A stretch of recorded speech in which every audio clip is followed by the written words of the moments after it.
Hello, good morning po and Monday na naman. So kape muna tayo guys.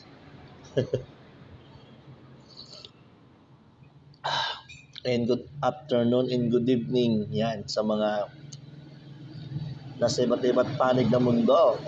Ayan. Wala tayong maisip na content. Gusto ko mag-video ng mga nag-fishing dito tayo sa building. Okay, yung mga nagko-compras, yun ang magandang content mga nagtatrabaho sa bukid, pang pang screencast. Yun ang magandang gawin.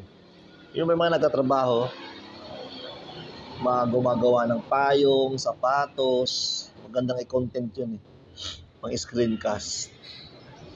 Pang isang oras. Kasi yun, mahaba yung mga kuan.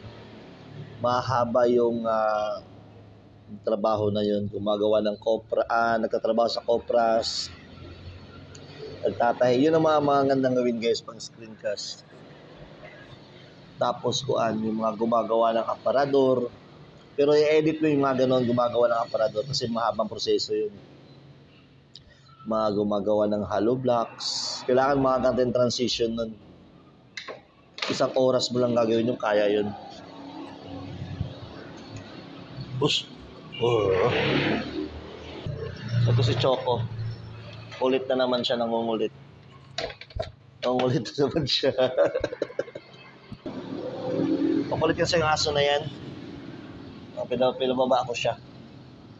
Yun ang mga gandang gawin sa screencast guys. Kailangan pa-vertical yung nyo pa-vertical yung video.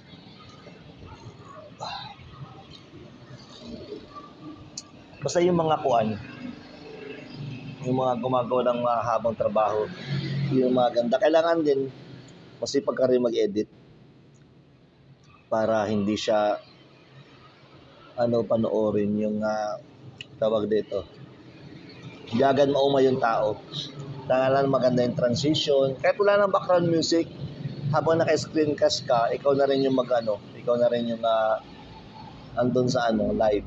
I-live mo na rin din, sabay mo na rin sa live yung boses mo. Mahirap kasi ng music ngayon malakas na mabilis na mag-copyright si YouTube.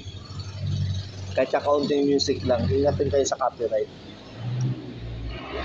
Ugali ko kasi kapag na-copyright ako, ko agad, dinidelete ko. Ayoko na may copyright ako nakikita kahit mahaba yung video. Kadalasan sa mga video ko wala nang music Kape.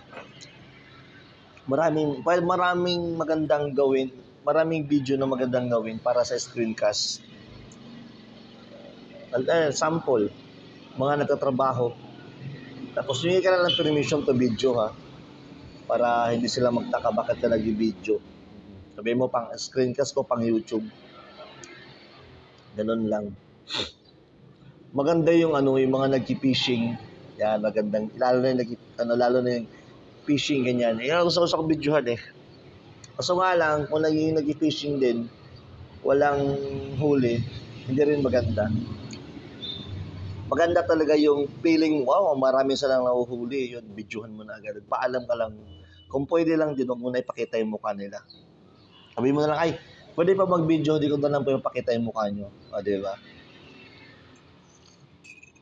Kung meron kang kapitbahay na nagtatrabaho sa gilid, bahay, videohan mo. Pero matagal na proseso yun. Mahirap din kasi sa screencast Standard ko kasi na screencast, 1 hour talaga. So yun lang guys, mga tips lang para sa screencast. Yung mga natatrabaho, yun lang. So don't forget to like and subscribe at good day everyone, and good night, and good morning. Good afternoon. So yun na, 4 minutes ng video natin guys. Salamat po. Don't forget to like and subscribe. Bye.